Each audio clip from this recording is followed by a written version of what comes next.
Pablo, tularan niyo ako kung paano ko pinapahalagaan ang mga saints of the Lord. Ganon din ang pagpapahalaga ninyo sa mga mananampalatayang ito. Huwag kayo namimili ng tao, for God is not a respecter of person. Mula nung pinanganak ang ministeryong ito, hindi kami naglalalapit sa mga may kaya na kapatiran dahil alam namin wala na mga problema yan. Kami ay masumpungan ninyo doon sa mga dampa, doon sa mga kubo, doon sa mga indigent brethren, doon sa may mga karamdaman. Kapag kami kinukumbida ng mga party-party, mga birthday parties, wala po yan. Ayaw namin. Baka isipin ng mga kapatiran na baka makagastos tuloy sila na malaki, panay punta dito tong pastor namin. May panahon din ang kapatiran, may mga problema. Kaya hindi namin sinanay na kung wala silang problema, panay kami dalaw, hindi po namin ginagawa yan. Kapag may problema, kung maari, magpe-pray lang kami sa bahay. Huwag na kami pumunta sa kanila. At kung kami man talagang mapilit na pumunta, huwag kami handaan ng pagkain.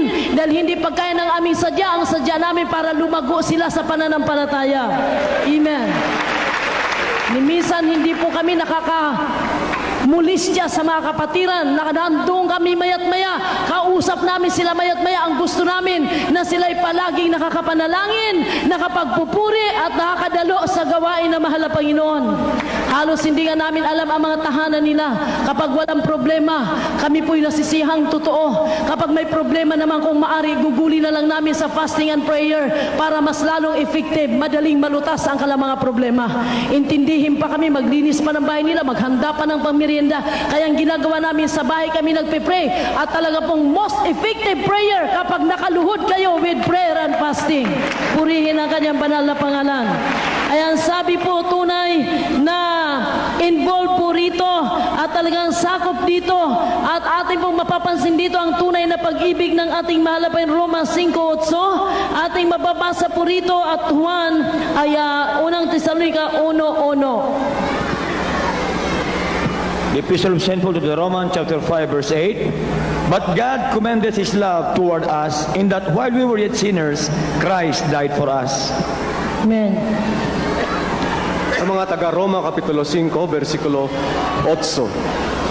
Datapot, ipinagtatagubilin ng Diyos ang kanyang pag-ibig sa atin na nang tayo mga makasalanan pa, si Kristo ay namatay dahil sa atin. 1 Thessalonians chapter 1, verse 1.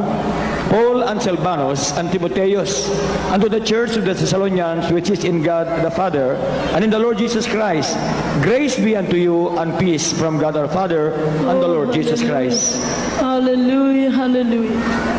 Sa unang mga taga-Tesalonica, Kapitulo 1, versikulo 1. Si Pablo at si Silvano at si Timoteo, sa iglesia ng mga taga-Tesalonica, sa Diyos Ama at sa Panginoong Jesucristo, sumainyo nawa ang biyaya at kapayapaan. Tingnan niyo po ang mga katagang binanggit po dito ng ating kapatid si Apostol Pablo, mga minamahal. Romans 5:8. Ang pag-ibig na mahal na Panginoon ay tunay at dalisay, na habang tayo ay mga makasalanan pa, doon tayo inibig ng Diyos. Hindi po natin makikita dito ang kanyang mapaghahanap na pag-ibig. Yung kanyang pag-ibig na nagdidiman ng kapalit. Ang sabi, while we were yet sinners, Christ died for us. While we were yet sinners, habang tayo makasalanan pa, talamak pa sa bisyo, masasamang ugali, doon namatay si Jesus para sa atin. Ganun ang pag-ibig ng Diyos sa bawat isa sa atin. Kung kaya't ang sabi, ipalaganap din natin ito sa ating inaaralan, sa ating tinuturuan. Di ba kayo naawa? Di ba tayo maawa? Iwanan natin sila na para mga sisiw na wala nang inahin. Hindi na alam kung saan susuling. Hindi alam kung sinong lalapitan. Kaya ang mahal na pastor, humihingi na maraming manggagawa. Bakit ngayon lumaganap ang gawain ito? Ayaw niya na bisitahin lamang once a month. Gusto niya kung paano tayo nagkakaroon ng gawain 3 times a week dito. Ganon din sa mga outstation. Makakapagpuri sila sa mahal na Panginoon. Ngunit kumusta? Naisagawa ba ito ng napakaraming mga Kristiyano na naatasan ng mahal na Panginoon? Nakakalungkot isipin, mga kapatid ko. Habang patuloy po natin tinatalakay ang araling ito, isipin natin. Mayroon pa kaming napabayaan, kung mayroon man napabayaan silang lumalayo. Pero kinakalong po talaga at aming inalalayan yan sa prayer. Inaamo-amo po yan katulad ng isang inahin na pag makakaramdam lang na mayroong mga dumadagit sa kanyang sisiw, ipinatago na kaagad niya sa kanyang ilalim ng pakpak ang kanyang mga sisiw. Ganun ang mahal na Panginoon. Ganun din tayo na pinagkatiwalaan ng mahal na Panginoon. Kahit anong kalagayan ng ating inaaralan, anong kalagayan ng mga kapatid, ang pakamahalin natin sila kagaya ng pagmamahal ng Diyos sa atin, mga kapatid ko. Wala man silang may bibigay, pakamahalin natin sila. Dahil tapos na gawin ng mahal na Panginoon ang pag-ibig para sa atin. Tayo naman ang magbahagi ng pag-ibig na ito sa iba. Amen. Purihin ang kanyang banal na pangalan. And sabi po rito, mga kapatid, hindi lamang, mga kapatid ko, ang kanyang kahabagan ang nagbibigay sa atin ng kalakasan. Ang sabi po rito, ang pag-ibig ng mahal na Panginoon, isa sa mga dahilan na nangaligtas ang mga makasalanan. Nahabag siya, dinagdagan pa niya ng pag-ibig. Hindi po ba? Pag nahabag ka, kawawa naman. Kapag may kasamang pag-ibig, anong ginagawa mo? Nag-aabot ka. Lahat ng sabing amen. Puro awa, kawawa naman yung pulubi o kawawa naman, ni mag-abot tayo ng piso, hindi. Kaya nagugulat yung mga pulubi. Minsan nakahinto kami sa isang karsada, sa may Espanya. Gulang-gulanit na ang damit niya, namumulot pa siya ng mga naku, awang-awa talaga ako. Sabi ko, ba't nandiyan ka sa tabi, tumabi-tabi ka doon sa may island at baka masagasaan kayo. Ginagawa ko, inabutan ko ng 50 pesos. Ang gulat talaga ng pulubi, hindi siya makapaniwala. Bakit po? Pag nahabag kayo at may kasamang pag-ibig, malaki-laki ang nagagawa nyo sa mahal na Panginoon. Amen? Amen! Praise the Lord! Hallelujah! Kaya ang sabi po rito, hindi lamang habag ang pinadama ng mahal na Panginoon, sinamahan pa niya ng pag-ibig. Palakpakan nga po natin ang ating mahal na Panginoon. Ang grasya ng mahal na Panginoon, sinabi niya, binigay kahit hindi tayo karapat-dapat. Ganyan po ang biyaya na ito. Ang sabi niya, binuksan po niya ang lahat ng daan para tayo ay makalapit sa Kanya. Atin pong makita rito uno-uno ng unang Tesalonica, mga kapatid ko. Ang sabi rito si Pablo at sa Silvano at si Timoteo sa iglesia ng mga taga-Tesalonica. Sa Diyos, Ama at sa Panginoong Jesucristo, sumainyo nawa ang biyaya at kapayapaan. Palaging sumainyo nawa ang biyaya. Nawa mananahan sa inyo ang biyaya ng mahal na Panginoon. Alam niyo po kasi, ang Diyos ay mapagbiyaya. Kapag nasa inyong mga puso ang biyaya ng Diyos, kayo man ay bukal ng biyaya. Kayo ay makapagbahagi sa iba. Amen. Hindi po tayo mga makasariling mga Kristiyano. Nais po talaga nating magbahagi. Kaya tingnan niyo po ngayon, dahil kung ano ang kanilang minamahal na pastor, ayaw ko lang sa iba, bakit talagang lumilihis ng daan. At masabing amen. Ang mahal na pastor natin talagang grabe kong umibig sa mga anak ng mahal na Panginoon. Bakit itong aming mga anak na mga matatanda na nagsasarili ng kanilang pag-ibig? Nakita niyo minamahal na pastor kahit matatanda na, ayaw niya banggitin ang buong pangalan, palayaw talaga. Mayroon kaming membro na siguro 75 years old na. Irene na ang tawag sa kanya. Yung bata-bata pa siya, Irene. Pero ang mahal na pastor, hindi Lola Irene, ang tawag niya Sister Irene. Sabi ko, sino yun? Makita-kita ko, ugod-ugod na matanda. Sabi niya, sweetheart, ganun ang gusto ng mahal na Panginoon, mahalin mo ang mga kapatiran. Tingnan mo po yung ating mga mag-asawa ngayon. Dati-rati, pag ang pangalan ng mister nila ay Dalmasyo, o Dalmasyo, pasok na dito. O, halimbawa, Procoro, pasok dito. O, yung dati, ngayon, Flor, Dami, minamahal kita, sweetheart, darling. Ayaw na banggitin yung buong pangalan sa sobrang pag-ibig na mayroon sa puso. Tingnan niyo po, kaya mula ngayon, huwag kayo magbanggit ng buong pangalan ng Mr. at Mrs. nyo kung talagang grabe ang biyaya ng Diyos sa puso ninyo. Sapagkat pag binuon yung pangalan, pabagsak pa. Iwan ko kung anong biyaya ang mayroon. hindi mo mararamdaman ang pag-ibig. Kaya sabi ko, kahit ako'y nire-rebuke ng mahal na pastor, hindi ako nagagalit. Alam mo kung bakit? Sweetheart pa rin ang tawag sa akin kahit galit na yan. Totoo yan, mga minamahal. Kaya kahit na siguro ako'y kanyang sipain, hindi ako talaga magagalit dahil napakatamis pakinggan. Sweetheart, sinabi ko sa'yo, binibiro mo yun, pangalan pa lang mahihipo na yung puso mo.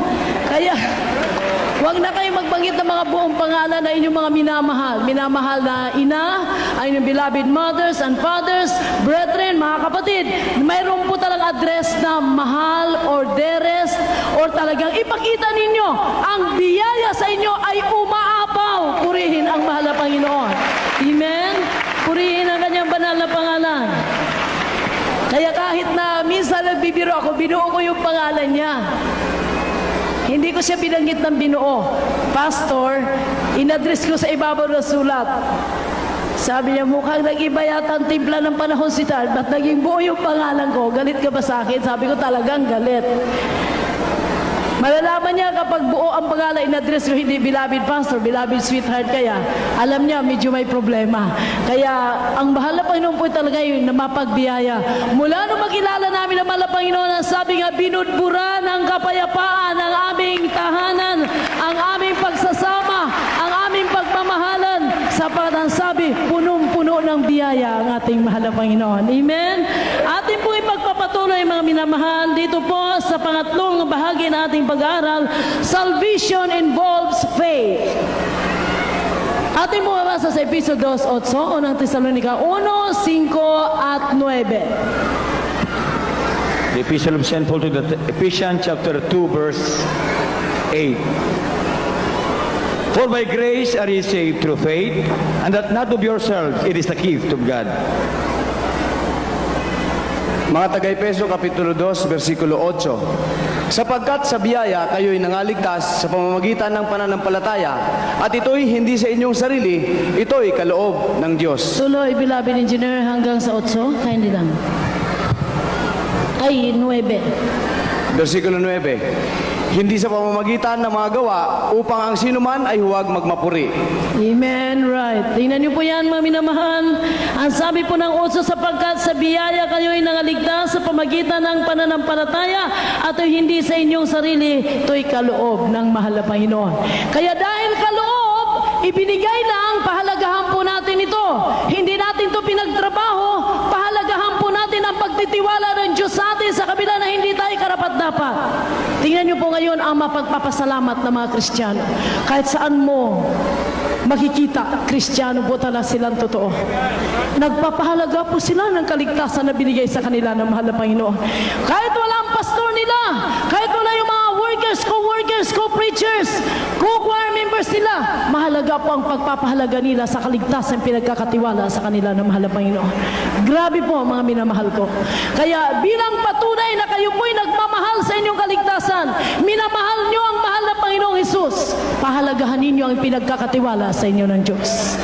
Ang mga inaaralan natin, ating pong alagaan sila ng panalangin at pag-aayon. Huwag natin basta lamang silang iwanan. Ang sabi po rito, it involves faith. Salvation involves faith. Ito po ay kinakailangan maisagawa natin. Samanang sabi, ang pananampalataya mayroon kayo ay nakukuha ninyo dahil sa biyaya ng mahal na Panginoong Hesukristo. Ang sabi pa po rito, sinabi po rito, dinala ni Timoteo ang Ebanghelyo sa Tesalonica at kanyang ipinangaral doon ang kapangyarihan ng mahal na Panginoon. Ang sabi po rito, lahat ng mga tao nakarinig ng kanyang mensahe ay tumalikod na sa pagsamba sa Diyos-Diyusan. Bakit? Makapangyarihan ang salitang dinala ni Timoteo sa Tesalonica. Ano po ang kalagip nito? Nakita ang pagbabagong buhay ni Timoteo sa kanyang sarili. Palakpakan po natin ang mahal na Panginoon. Si Timoteo ay naging mabuting halimbawa, mabuting mga ngaral sa dako ng Tesalonica. Kapag siya ay pumapasok, maari ay talagang makikita mo ang kaamuan, ang kabanalan, ang tunay na pagpapahalaga sa daladala niyang Ebanghelyo. Grabe bang sinabi rito? Sumampalataya mga tao sa Tesalonica sa dinalang Ebanghelyo ni Timoteo dahil sa kapangyarihan ito. Amen. Nilaki pa ng kapangyarihan. Kapag ang kapangyarihan ng Diyos ay bababa sa iyo, kasama na dyan ang pag-ibig ng mahal na Panginoon. Talagang grabe ang pag-ibig mo sa iyong kapwa.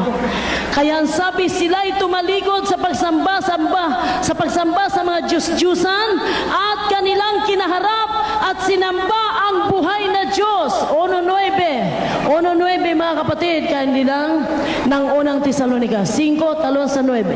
First Epistle of St. Paul to the Thessalonians, chapter 1, verse 5 and 9. For our gospel came not unto you in word only, but also in power and in the Holy Ghost, and in much assurance, as you know what manner of men we were among you for your sake. Verse 9, for they themselves show us what manner of entering in we had unto you, and how ye turned to God from idols to serve the living and true God. Ang unang sulat ni Pablo sa mga taga-Tesalonica, Kapitulo 1, mga versikulong 5 at 9. Kung paano ang aming ebanghelyo ay hindi dumating sa inyo sa salita lamang, kundi sa kapangyarihan din naman at sa Espiritu Santo at sa lubos na katiwasayan, na gaya ng inyong nalalaman kung anong pagkatao namin ang aming ipinakita sa inyo dahil sa inyo. 9. Sapagkat sila rin ang nangagbalita tungkol sa amin kung paanong nakakapasok kami sa inyo at kung paanong nangagbalik kayo sa Diyos mula sa mga Diyos-Diyosan upang mangaglingkod sa Diyos na buhay at tunay. Purihin ang kanyang banal na pangalan. They followed Timothy, their spiritual leader. They followed Apostle Paul, their spiritual leader. They accepted the message and also the messenger of God. Lahat magsabing amen. Yan po ang tama. Paano tanggapin ang messenger kung liko-liko ang ginagawa? Hindi rin pwedeng tanggapin ang message lang at iwanan at hindi nila alam paano isagawa yun. So ang sabi dito, they accepted the message, so with the messenger of God. Kanilang tinanggap ng tao sa puso at ang sabi, sila ay gumaya sa mga halimbawa na pinapakita ni Timothy at ni Apostol Pablo. Grabe po. Bakit yung ating mga kapatiran dito, kung magpahalaga, mga anak na mga kapatiran kagabi, basa din po ng ulan. Ano po ang nakita nilang halimbawa? Noong pa man, wala pa kayo, ginagawa na namin ang magpaulan. Buong maghapon ang gawain namin. Sa Fairview kami nagbabautismo na malapastor. Buntis ako 7 to 8 months ang tiyan ko. Bumababa ako sa ilog para magbautismo. Nakikita po yan ng ilang kapatiran natin. Nalaman po nila, umuwi kami alas 8 na ng gabi mula umaga ng linggo, alas 8, alas 9 mag-umpisa kami. Basa po kami galing magbautismo. Buntis po ako. Sinabi ko nga po sa inyo, nakita ito na ilang kapatiran. Sabi nila, bakit sila malapastor? Sila malapastor noon buong maghapon na babasa sa Luneta. 31 Dias sa Luneta, dyan sa Freedom Park. Inulam po kami dyan sa krusada na yan. Gabi-gabi umuwi kaming basa. Wala kaming bihisan. Dito sa Nubalitsis kami umuwi. Ngunit, grabe mga minamahal. Pinag-iingatan ang kalusugan namin na mahal na Panginoon. Ni minsan hindi ko naranasan ang mamaos. 31 Dias. 37 days po pala. Araw-araw hindi pa namin alam kung sana naman kami. Pagdating namin sa Freedom Park, hinakot na yung aming generator. Ang aming mga stage saan na? Kinuha, nandun na sa Presinto 5. Wala daw kayong permit, ba't kayo nagkukursada rito? Tingnan mo naman sa kabutihan na malapan saan nadala. Doon sa Presinto, na pulis din doon ang aking brother-in-law. Nung dumating doon, sa Jesus Miracle Crusade Ministry ito, oo, lahat, generator, streamer nandun. Sabi niya, ilalabas lang natin maya-maya na pag wala na yung iba kong mga kasamang opisyalis dito. Sabi ko, napakabait na mahal na Panginoon. Doon napunta sa aming brother-in-law, sa Presinto 5 na doon siya, ay nag-asikaso. Sabi niya, walang problema, ilalabas ko ba maya-maya yan. Tuloy na naman ang ligaya, may stage na naman kami, may generator na naman kami. Gabi-gabi po yan, nagkukrusada kami mga kapatid ko. Basang-basa kami. Ano pang tinularan ng mga inaralan namin? Ang nakikita nila sa ating minamahal na pastor. Hindi natatapos sa ulan. Hindi natatapos sa anumang panggugulo ng Diablo. Sulong mga anak ng Diyos. Kasama natin ang mahal na Panginoon. Amen. Hallelujah, hallelujah. Oh, glory to God. Ang sabi pa po rito mga kapatid ko, tinularan nila ang mga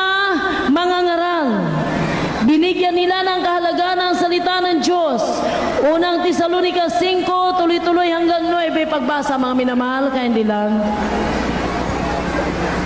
First Epistle of St. Paul to the Thessalonians, chapter 1, verse 5 up to 9. For our gospel came not unto you in word only, but also in power and in the Holy Ghost, Yes. and in much assurance, as you know what manner of men we were among you for your sake. And ye became followers of us and of the Lord, having received the word in much affliction with joy of the Holy Ghost, so that you were ensamples to all that believe in Macedonia and in Achaia. For from you sounded out the word of the Lord, not only in Macedonia and Achaia, but also in every place. Your faith to Godward is spread abroad, so that we need not to speak anything.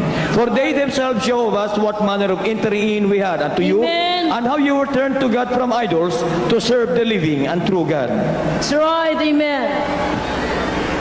Unang mga taga-Tesalonica, Kapitulo 1, versikulo 5 hanggang 9. Kung paanong ang aming ebanghelyo ay hindi dumating sa inyo sa salita lamang, kundi sa kapangyarihan din naman at sa Espiritu Santo at sa lubos na katiwasayan, na gaya ng inyong nalalaman kung anong pagkatao namin ang aming ipinakita sa inyo dahil sa inyo. At kayo'y nagsitulad sa amin at sa Panginoon nang inyong tanggapin ang salita ng malaking kabigatian na may katuwaan sa Espiritu Santo. Ano pat kayo naging uliran ng lahat ng nanampalatayang nanga sa Macedonia at nanga sa Akaya, sapagkat mula sa inyo'y nabansag ang salita ng Panginoon, hindi lamang sa Macedonia at Akaya, kung hindi sa lahat ng mga dako, at ay natanyag ang inyong pananampalataya sa Diyos. Ano pat kami ay wala nang kailangang magsabi pa ng anuman, sapagkat sila rin ang nagbalita tungkol sa amin kung paanong nakapasok kami sa inyo at kung paanong nagbalik kayo sa Diyos mula sa mga Diyos-Diyusan upang maglingkod sa Diyos na buhay at tunay. Tingnan niyo po yan, mga minamahal. Anong ginawa ng mga mangangaral? Kompletong halimbawa ang ipinapakita sa mga inaaralan. Amen. Oh, mga kapatid ko, kung kayo po lamang ay makaranas ng aming naranasan. Sinabi ni Apostol Pablo, tunay na inaaral namin na may mga pag-uusig ang pangangaral na ito. May mga pangungutya, ngunit dinala't binata namin ito dahil sa pagtitiwala at binigay sa amin na karapatan ng ating mahal na Panginoong Hesukristo. Tingnan niyo po unang Tesalonica, dito po sa unang Tesalonica 2:2. Pagidagdag dyan, Noel, unang Tesalonica 2:2. First Epistle of St. Paul to the Thessalonians, chapter 2, verse 2. But even after that we had suffered before, and were shamefully entreated, as you know, at Philippi we were bold in our God to speak unto you the gospel of God with That's much right. contention. Amen, right. Hallelujah. Unang taga-Tesalonica, Kapitulo 2, versikulo 2. Kundi palibhas ay nagsipagbata kami ng una at inalapusta, gaya ng inyong nalalaman sa Filipos, ay nagkaroon kami ng kalakasan ng loob dahil sa ating Diyos, upang salitain sa inyo ang ebanghelyo ng Diyos sa gitna ng maraming kaligaligan. Tingnan niyo po yan, hindi basta po ang dinanas ng mga mangangaral, mga kapatid ko. Hindi basta ang dinanas sa paghibig at pagluha na inyong minamahal na pastor. 10 na mga manggagawa rito. Kaya pag dumating ang ebanghelyo ni Kristo sa inyo, akapin ninyo, pahalagahan ninyo at ipamuhay ninyo ito. Nakakalungkot po isipin, pagkatapos na nagpaula na inyong minamahal na pastor, pagkatapos gumugugol ng mahabang panalayan, pag-ayun ng mga manggagawa at mga preachers, mga ordained preacher, prayer warriors, iwanan nyo na lang basta ang inyong paglilingkod sa mahal na Panginoon. Nakakalungkot po isipin yan. Hindi po bastang dumating ebanghelyo na ito sa inyong mga tahanan, sa inyong mga buhay. Ito po'y pinagpagalan. Ito po ay binigyan ng kahalagaan na halos sa kamatayan. Ang sabi ni Apostol Pablo, makailang ulit kong nakasagupang kamatayan sa aking pangangaral ang salita ng Diyos. Hindi basta kayo ay nandito. Pinagpagalan po kayo ng pananalangin at pag-aayuno. Pinagpagalan po kayo ng sakripisyong totoo upang may hatid sa inyo ang ebanghelyo ng ating mahal na Panginoon. Pinagbibigyan po ng sari-saring masasamang bigan yung minamahal na pastor. Pinagbabato po kami sa aming bahay-sambahan. Kami po'y binabato ng buti ng beer. Pumapasok yan sa aming higaan. Hindi napigil ang aming pagpupuri sa mahal na Panginoon. Ang sabi ng mahal na pastor, kamatayan man, hindi makapagpigil sa paglilingkod paglilingkod ko sa ating mahal na Panginoon. Oras pang binibilang, magantay kami sa mga waiting sheds na yan para mag-abang ng sasakyan, mag-abang ng aming arkilahin papuntang gawain. Dala-dala ko ang aking maliliit na mga anak. Ngunit hindi po kami umatras sa mga kahirapan na yan.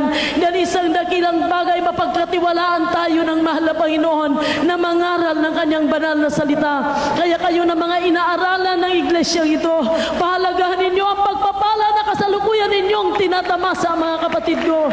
Kung walang mga tao ng Diyos na nagpapahalaga, kaya sabi, tularan ninyo ang inyong minamahal na pastor. Kung mayroon mga pagkakamali na gawa ang mga preachers, nais ko lang ituwid. Yan po talaga ang gagawin ng dyablo.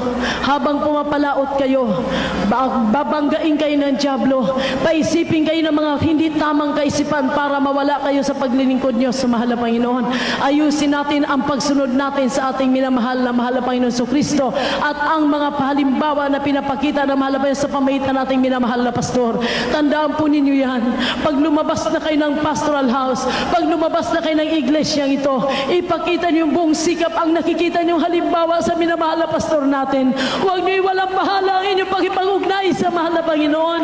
Huwag kayo maghangad ng anumang mapakinabangan sa lupang ito. Ang hangarin ninyo ay kayo makapag-akay na maraming kaluluwa sa harapan ng mahal na Panginoon. Huwag niyo basta iwanan ang mga gawain, mga kapatid ko. Ako'y pinagkakatiwalaan ng mahal na pastor. Sa akin lamang katayuan na ito. Siya po'y nagtitiwala na sa akin. Bakit? Nakikita niya kung paano pinahalagahan ang nakikita ko sa kanya. Kapag siya'y nagdadasal ng mahaba, nagpupuri ng mahaba, ginagaya ko siya. Kapag siya'y nag-ayuno kahit hindi ko kaya, kahit paputol-putol ang ayuno ko, talagang naranasan ko ang mag-aayuno. Sapat gusto kong makita na malapay kung paano ang pagpapasalamat namin sa kanya. Kaya mga kapatid ko, huwag kayo magpapabaya. Ang kaya niyong gawin, gawin ninyo para sa inyong mga kaligtasan. Huwag kayo magpabaya sa inyong paglilingkod sa ating mahal na Panginoon. Kaya minsan pag nagkakamali ang mga workers, sabi ko sa kakulangan siguro ng kanilang panalangin. Sapat na sa aming pangkandungan ang mga workers na yan, sa aming pang tahanan, talaga pong mga masikap itong mga workers. Minsan siguro sa sobra yatang concern sa gawain, kaya nasubrahan din po ang pagpapahalaga sa gawain na minsan nakakaligtaan ng mga ilang importanteng bagay. Kaya ako humingi ng dispensa sa inyo sa mga pagkukulang ng ating mga preachers na na-assign sa mga probinsya. Punuan nyo na lang na inyong pangunawa, mga kapatid. Tumulong na lang kayo sa panalangin. Nanawangin yung mga nangunguna sa inyong mga kinalalagyan ay bigyan pa ng tunay na concern at pasanin sa bawat kaluluwa na naliligtas. Hindi rin bastang maghirang na manggagawa. Mahirap po magdala ng manggagawa sa panan ng mahal na Panginoon. Alam niyo po ba, ang manggagawa ay siya po'y parang isang ermitanyo. Wala na sa kanya ang mga kalayawan ng mundo. Ang tanging gagawin niya, paano mapangalagaan ang mga kaluluwa, paano mapahusay ang pananampalataya ninyong lahat. Kapag mayroon na nagkakasakit sa inyo, pag mayroon na mga problema, daladalahin niya ng mga pastors, ng mga workers, ng mga prayer warriors. Kaya please, unawain po ninyo ang lahat ng mga nangunguna sa inyo with all gravity, with all sincerity, with all respect and love. Inyo ipaabot sa kanilang mga pagkukulang nila, ang kanilang pagkakamali, hindi bastang tumawag na manggagawa. Napakahirap maghirang ng pastor ng iglesia, mga kapatid. Hindi po lahat pastor, hindi po lahat prayer warriors, hindi po lahat nakapag-ayuno ng 40 days. Kaya kung may nakikita kayong tumatayo dyan, pakamahalin ninyo sila. Kung may pagkakamali na lang, with all respect and love, inyo paabot sa amin, pero wag po silang kamuhian, bagkos ipanalangin sila. Lahat magsabing amen. Ang sabi po rito, mga kapatid ko, ni Apostol Pablo, be ye followers of us. Maging tagasunod nawa kayo namin. Nagpapahalaga at nagpapagal araw at gabi. Maging tagasunod sana kayo ng aming pananampalatayang iniwanan sa inyo. Lahat magsabing amen.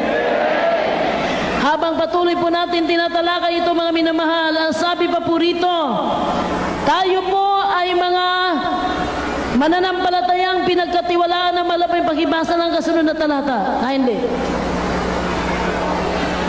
Romans 10:17. Epistle of St. Paul to the Romans, chapter 10, verse 17. So then faith cometh by hearing, and hearing by the word of God. Mga taga-Roma, Kapitulo 10, versikulo 17. Kaya nga ang aming paniniwala ay nanggagaling sa pakikinig at ang pakikinig ay sa pamamagitan ng salita ni Kristo. Pakiulit lang kanila, kapatid. Mga taga-Roma, Kapitulo 10, versikulo 17. Kaya nga ang aming paniniwala ay nanggagaling sa pakikinig at ang pakikinig ay sa pamamagitan ng salita ni Kristo. Amen.